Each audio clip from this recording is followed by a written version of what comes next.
I thought this was the funniest thing because Ruben's outside on his dirt bike, or our dirt bike, whizzing around.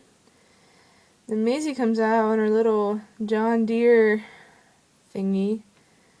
She's trying to follow his tracks. And it's not really made for grass at all. And it's really funny to watch. I don't know what she's doing. She's going like 2 miles. Just kidding. Like 0.00002 miles per hour. There she goes. Thing is, Ruben's been long gone and she's still trying to follow him. She's standing up and dragging it now because she can't push it. Oh my word.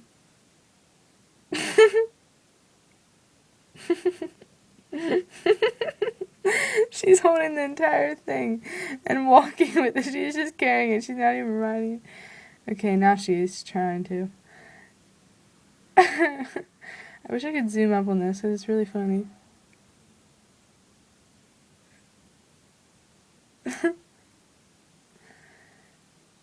It's a good leg workout.